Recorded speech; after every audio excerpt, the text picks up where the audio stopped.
Hi everyone, I'm Jessica and I want to share my story to raise awareness. By the way, this is part 2.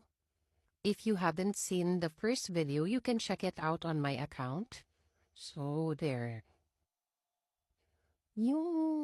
After days of thinking it through, I decided to go with option 2, which is breast conserving therapy or lumpectomy.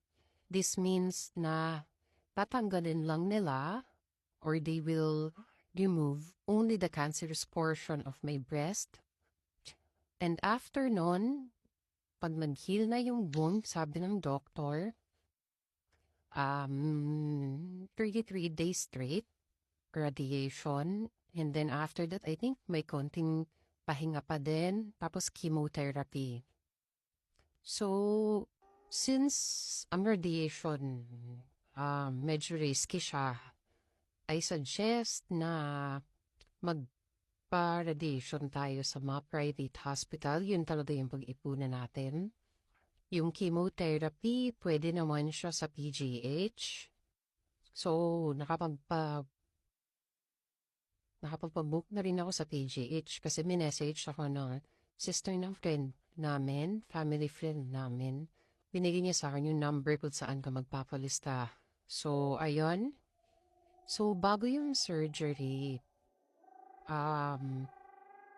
kailangan ko muna mag-visit sa cardiologist.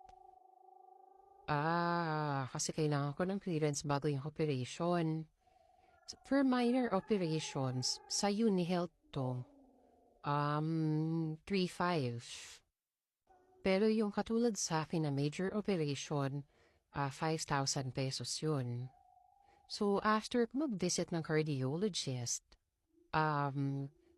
napunta na ako agad sa surgeon ko para mag-set kami ng date kung kailan yung operation. So, nakapag-decide niya kami na 18 pa lang, kailangan ko nang ma-admit. Tapos 19 yung mismong date ng operation. So, nung pagpunta namin dun, late na rin yun after dinner. Kasi wala talagang room as in. Punong-puno talaga. Biruin mo, parang 2 days before ng operation ko, nagpa-book na kami ng room sa hospital. Pero nabigyan kami noong 18. Parang mga, I'm sorry, 10 or 11 p.m. na yata yun. So, ayun, pagdating ko doon sa room, chinek yung vital signs ko, nilagyan ako ng dextrose, as in chinek nila ako para i-ready ako sa operation ko the next day. So, ayun na nga, nung lumabas na yung mga nurse, doon na lahat pumasok sa isip ko, sobrang ang dami kong inisip noon, like, paano kung hindi na ako magising? Paano na si Aki, yung baby ko? Ha! Diba? Alam mo yung parang, yeah. Naiiyak ako. So, dinaan ko na lang talaga lahat sa dasal. As in, guys, mag-pray talaga tayo palagi kasi ang daming tulong talaga. Mararamdaman mo, ang palagi ka nagdadasal na nandiyan talaga si God sa tabi mo, hindi ka niya pababayaan. So,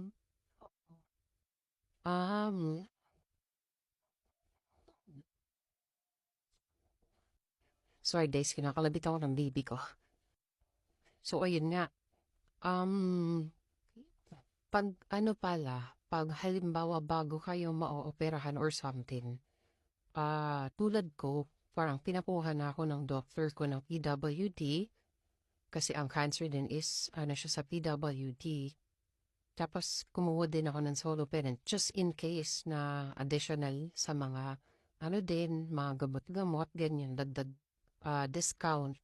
Kasi sobrang mahal talaga magka-cancer as in uubusin ka talaga. So, buti na lang din malaki yung naitulong ng Medicare ko. Yung unang surgery ko, kasi meron ako unang surgery eh. Yun yung kinuha nila yung bukol sa akin. 2 bukol yung nakita sa ultrasound. Kasi, last December, I think December 23 yata yun, may blood discharge ako sa nipple. Yun na, nakwento ko yun sa first video ko yata. Tapos, ayun na may nakuwang bukol. Tapos, hindi, dalawa lang yun ako nakita sa ultrasound. Pero meron pa daw sa likod nun na isang maliit na matigas. So, buti na lang talaga na pinatanggal ko siya for biopsy kasi kung hindi, baka lumala na. So, ayun, if you guys want to hear my story, you can check my account. So, good night na guys kasi ginukulit na ako ng baby ko. Thank you so much for watching. Wait lang, gusto niya raw mag-thank you. Thank you. Good night.